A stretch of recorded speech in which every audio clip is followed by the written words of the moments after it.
Bienvenue sur Africa 24 dans cette nouvelle édition du 12-15 au sommaire de l'actualité. Kigali abrite depuis ce dimanche le sommet de l'Union africaine. La 29e session ordinaire du Conseil exécutif s'ouvre ce mercredi. Parmi les thèmes abordés, les droits humains ou encore les questions de paix et de sécurité. Délibéré du procès de militants de l'opposition au Niger, la justice nigérienne a condamné à 12 mois de prison des militants du parti de l'opposant Amadou.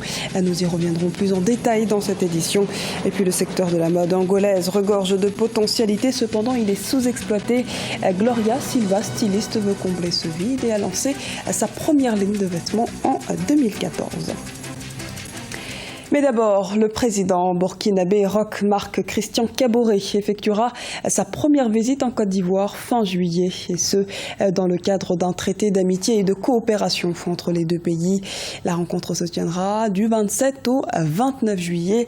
Ce sommet régulier entre les deux voisins n'avait pas eu lieu depuis 2015 en raison de tensions diplomatiques. Pour Alpha Bari, ministre burkinabé des Affaires étrangères, actuellement en Côte d'Ivoire, pour une visite de 3 jours. La venue prochaine du président burkinabé sur le sol ivoirien dénote des relations excellentes, selon lui, qui existent aujourd'hui entre la Côte d'Ivoire et le Burkina Faso. C'est un sommet axé sur les droits de l'homme en Afrique, avec un accent particulier sur les droits des femmes.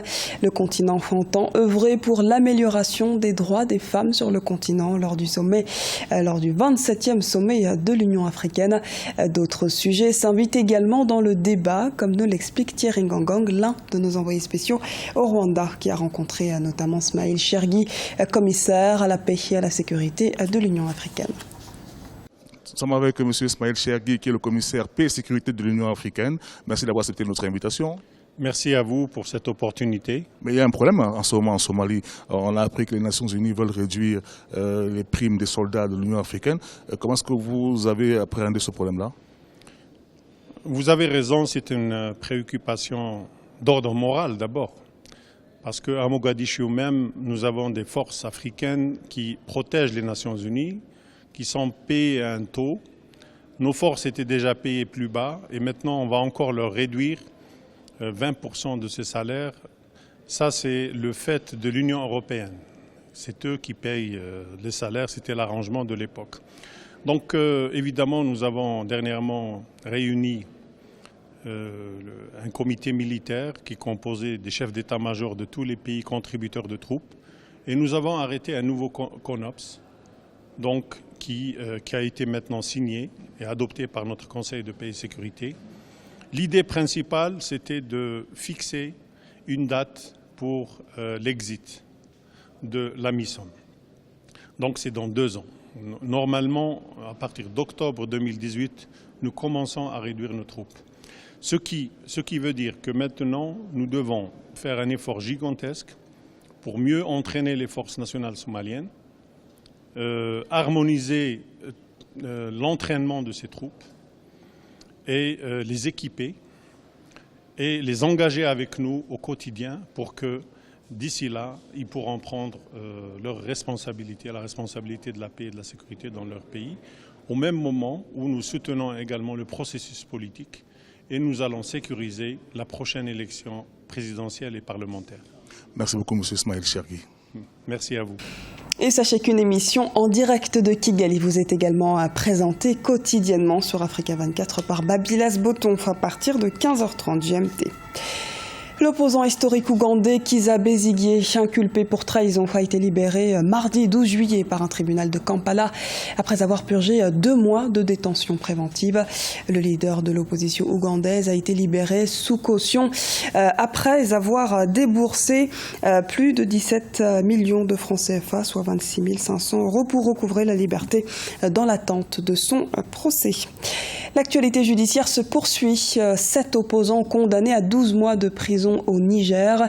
Le procès s'est tenu le 24 juin après le rejet par la Cour d'appel d'une demande de remise en liberté conditionnelle. Les précisions dans ce reportage de Sadou Alizé Mokhtar, notre correspondant au Niger. 12 mois de prison, dont 10 mois fermes. Telle est la décision du juge du tribunal de grande instance hors classe de Niamey dans le jugement de l'affaire des 7 militants de l'opposition arrêtés au retour d'exil de France de l'opposant Amadou. Jugés le 24 juin 2016 pour attroupement armé et trouble à l'ordre public, les 7 militants du Modern Falumana Africa ont été reconnus coupables par la justice ce mardi 12 juillet 2016. Un verdict qui n'est pas du goût de la défense. Notre combat, c'était de les voir sortir aujourd'hui. Mais comme le tribunal a décidé, nous sommes des légalistes. Nous avons foi en notre justice et nous allons nous soumettre à ce que la justice a décidé. Il s'agit d'un procès politique. La décision vient de tomber. Ils ont été reconnus coupables. Ça fait déjà 8 mois qu'ils sont détenus. Donc d'ici le 14 août, plaise à Dieu, ils vont sortir. Le ministère public a requis 3 ans de prison ferme contre les militants de l'opposant. Le délibéré du procès a été donné en absence de 7 accusés, mais en présence de nombreux militants de l'opposition venus soutenir leurs camarades. Je ne dis pas coup de chapeau à la justice, parce que nous on fait que peut-être dire le droit. C'est clair, c'est tout ce que nous les demandons au niveau de l'opposition, mais nous savions que nos camarades étaient innocents, c'est clair et net. Il y a un élan politique dans ce qui s'est passé. Et les citoyens ont vu, ils ont apprécié, et nous pensons que pour les jours à venir, pour les mois à venir, nous aviserons. On rappelle, c'est après un an d'exil que Hama Amadou a été accueilli à l'aéroport international de Niamey le 14 novembre 2015 par ses militants. Ancien candidat à l'élection présidentielle de février 2016, il avait été accusé de trafic présumé de bébés et avait quitté le Niger pour la France. La situation est revenue au calme à Gao, au Mali, depuis mardi, mais la mobilisation des jeunes n'est pas terminée. Ils prévoient de manifester de nouveau ce mercredi 13 juillet, malgré l'interdiction des autorités et les violences qui ont fait au moins 4 décès et 35 blessés ce mardi. Ces manifestations dénoncent la mise en place d'autorités intérimaires, pourtant prévues par l'accord de paix, mais qui font actuellement débat. Le gouvernement malien déplore cette situation et appelle les populations au calme. Ce gouvernement promet d'ailleurs une enquête indépendante et surtout la visite prochaine d'une délégation de haut niveau pour essayer de trouver une solution. Portrait à présent d'une jeune styliste angolaise âgée de 27 ans. Gloria Silva a commencé à confectionner des vêtements en 2012. 2 ans plus tard, la jeune créatrice a lancé sa propre ligne baptisée GR Porcelona. Son portrait nous est proposé par Oumo Kalsumba. Âgée de 27 ans, Gloria Silva est styliste modéliste. De nationalité angolaise, elle a commencé à confectionner des vêtements en 2012. 2 ans plus tard, en 2014, Gloria Silva a lancé sa propre ligne baptisée GR Porcelena. Formée sur le tas, la couturière a acquis une certaine expérience dans des ateliers de couture au Brésil, au Portugal et en Afrique du Sud. Aujourd'hui, elle travaille sur sa dernière collection pour son prochain défilé en France. Je suis très heureuse et fière de mon travail. C'est une énorme satisfaction. Beaucoup pensent que j'ai fait de hautes études en modélisme et en couture.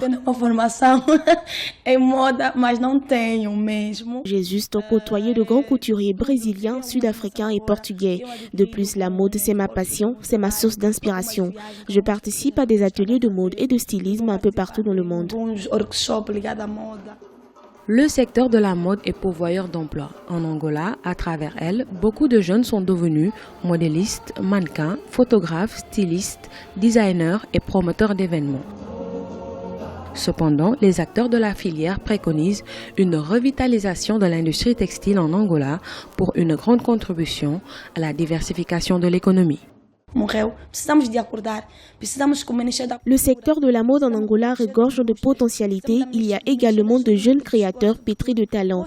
L'État doit investir davantage dans le secteur de la mode car il contribue au processus de diversification de l'économie en cours au pays.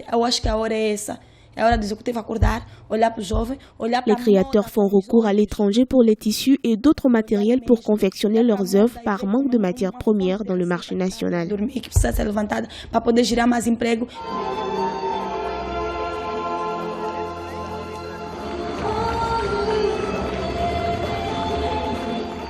En Afrique, le secteur de la mode est en pleine expansion. Du Maroc à l'Afrique du Sud, en passant par le Sénégal et le Niger, les créateurs de luxe africains gagnent en visibilité. De plus en plus, des Fashion Week sont organisées sur le continent. Quelques pays se démarquent particulièrement et l'impact de l'industrie de la mode sur leur économie est important. C'était le journal de la rédaction. Merci de nous avoir suivis. Retrouvez dans un instant une nouvelle édition de l'actualité sur Africa 24.